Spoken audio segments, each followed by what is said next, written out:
So what I'm going to do today is I installed a secondary bilge pump on the boat about a year ago, and when I threw it in, it was kind of in a hurry, and I just made a makeshift fuse for it. I'm going to actually install a correct fuse now and hook that in, and then I'll show you how I did this secondary bilge pump. So what I have right now is an automatic bilge pump the boat comes with. You can see in there we have an automatic manual bilge pump right here. That pump can only be turned on by a switch at the helm. So what I did was I added a secondary bilge pump on a float switch, and it's not mounted permanently. What it is it's zip tied, heavy zip tied down to one of these tubes here, and it sits slightly above this bilge pump. So this will actually kick on and start pumping water out, and it's directly hooked to the battery. And what I did though is I just made a makeshift fuse. So we're gonna replace that and put a rail fuse in. I did have to run the hose up to the side of the boat. It comes through here, and then I drilled a second hole here to pump water out, and then that's the primary. I just had a white one on kit. I'm not too concerned that it's not black. I already had it, I didn't want to return it or anything, so I just punched it through. I did some marine silica sealant here, and it works great. So I have two bilge pumps now. We do take this in the salt, so it's just good redundancy to have. But having that makeshift fuse has been working fine for now. But you know, as for safety and everything concerned, we're going to put a regular fuse in, and I actually check it pretty frequently. It has no corrosion issues or anything, so probably could keep running it, but you know, just for the sake of safety, let's put a real fuse in with a sealed top. I mean, they can go bad too, so you know, the point is you want to have that fuse so it can pop before the bilge pump pops. So I'm going to go ahead, cut that out, and put the new one in. Stay tuned. Okay, we're going to cut all this out. Get that.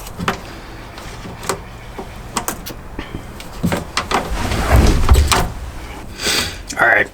So two things I have with this. I use these kind of crappy connectors. I'm going to take these off. I'm going to put better connectors on. And I do have a seal up here. All right, I zip tie them together. Okay. So let's start with the fuse. Pull the fuse. It actually looks pretty good, but not in a makeshift. It's good enough. That's a 5 amp fuse. We're going to replace it with a 5 amp fuse. What I did was I just did 2 terminals and just shoved the fuse in there. Good enough, right? Some people might look and be horrified with this, but guess what? It made it 2 years in the salt. Like I said, it's a secondary bilge pump, so in a worst case scenario, I still have the primary, and if I'm needing 2 bilge pumps, we're probably in trouble anyway, so let's just be real. Like I said, I did this in a haste, just trying to get it done and get out there. Probably should have done it a little better, but it's okay. Sometimes you got to do what you got to do when you're busy, you're working, got your family. All right, now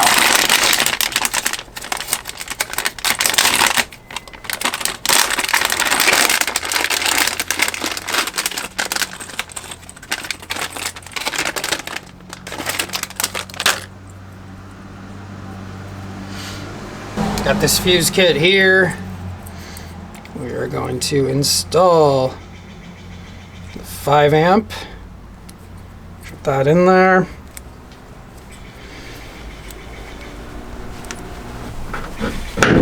Okay, we got that sealed up. Now I'm going to cut this. There, bam. We'll strip these.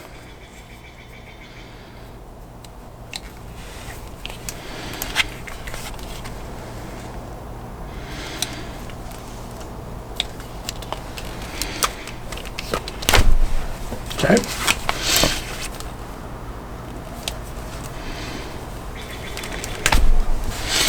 All right, now I have these nice heat shrink butt wire connectors, which are pretty sweet. We're gonna use, twist that up. These, twist that.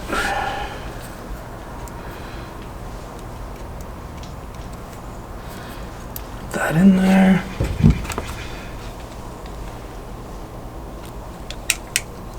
Let's try this one more time here. Okay, we got that one. Still kind of. Let's try this.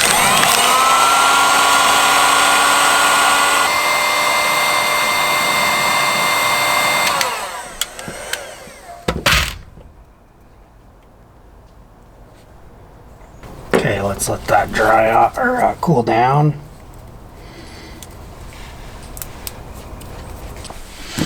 Using this large connector, so I'm just gonna kind of smash this in here.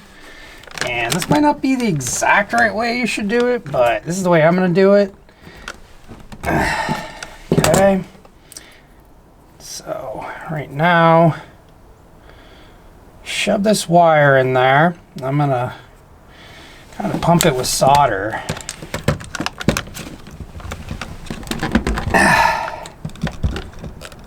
Okay, that's nice and tight. Kind of crush this whole thing. Flatten it. Flatten it.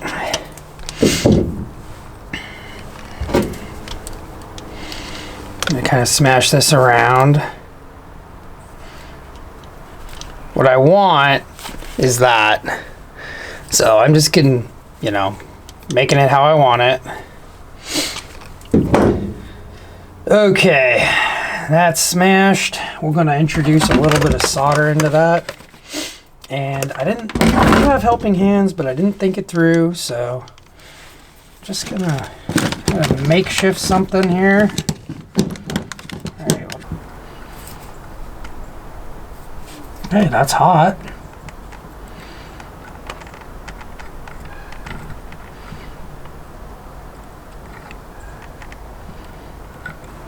I'm just going to inject this with solder, seal that up. Hopefully it'll fill that cavity up with the solder. Okay, perfect. Now I've got that sealed up, hopefully pretty good. All right, piece of shrink wrap that came with this. Put this over it.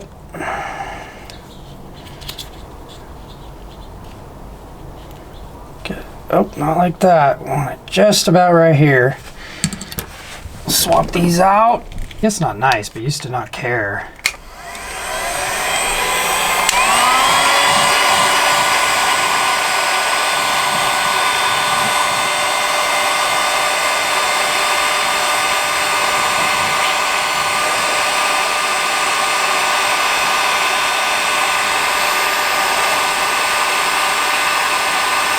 Will it shrink all the way down? Only time will tell.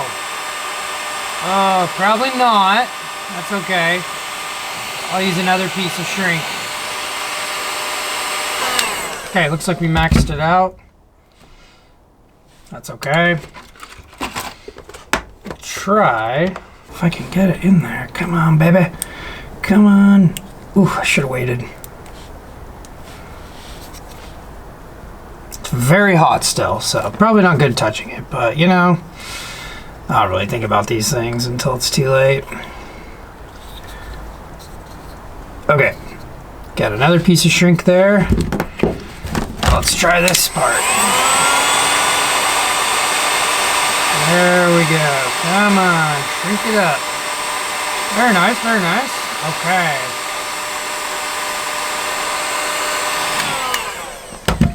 We now have a sealed connector. It's not orthodox, the best, you know. I'm sure there's a better way to do it, but that's the way I did it, and it's going to work well. You can see the sealant in here, the glue. Oh, it should be good. It's got a little bit. It's kind of retracting back, so either way, it's pretty sealed. I mean, you really don't need this. Look at what I had before. It was just taped. This will be superior to that, though. So, what you doing?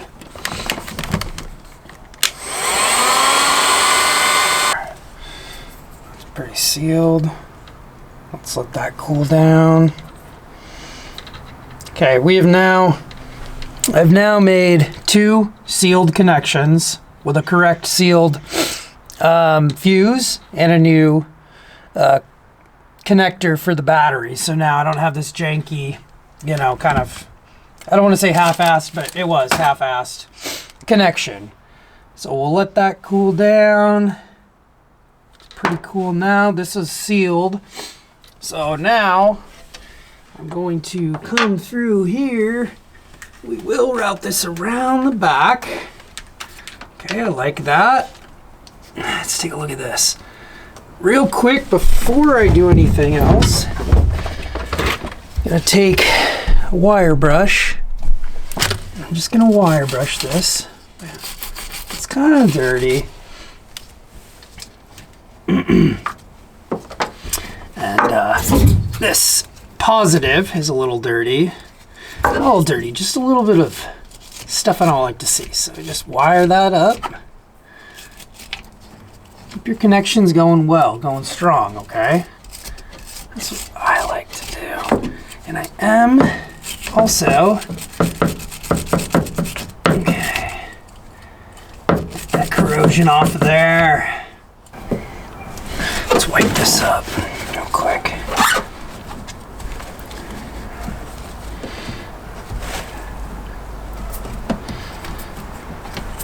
Okay. What we are going to do now is a little bit of dielectric grease.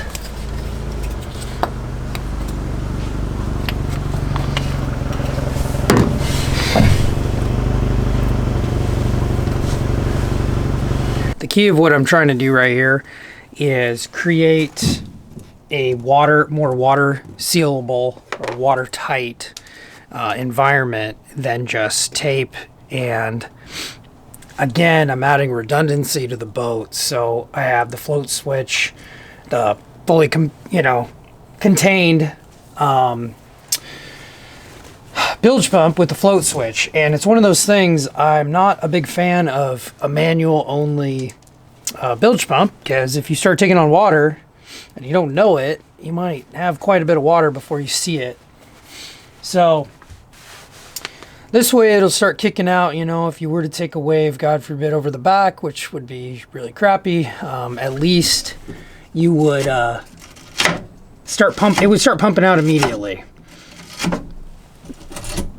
And it's a peace of mind. It extra, 2 is better. Redundancy with everything out in the ocean is very, very important. All right, so let's, I'm gonna just hook these all back up and test it and call it a day. All right, we have the 2 positives, and this one is the only one I have directly connected to the battery. That's for a reason. That way, you bypass the switch. So as long as this battery doesn't die, we are gonna have a powered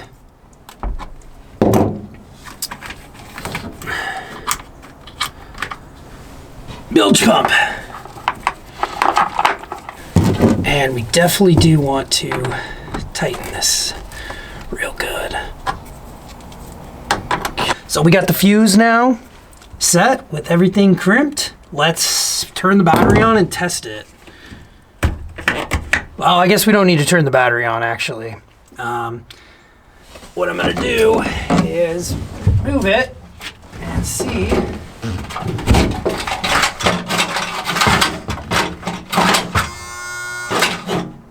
Okay, it does work.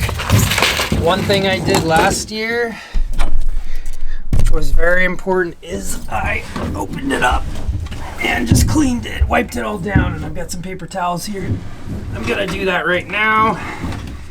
Pop this off.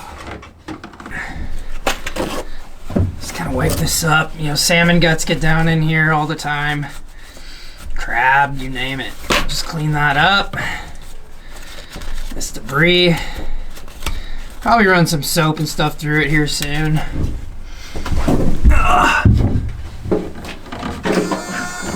Okay. Wipe this up a little bit. Oh.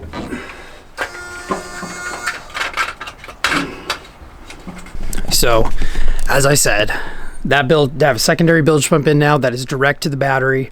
It's not connected to a switch. You can connect it to a switch, but I didn't. I just want it automatic, and then I have a manual one separately. So, cleaned it up, redid the wiring on it, made it look a lot nicer and safer for corrosion. So that is good to go. Not going to worry about that one now. Still check it every year, but okay. If you like this stuff, I'll drop a couple links in the description. It's pretty basic DC wiring, but if you've never done it before, hopefully this helps, and ask me any questions you need. Thanks for watching.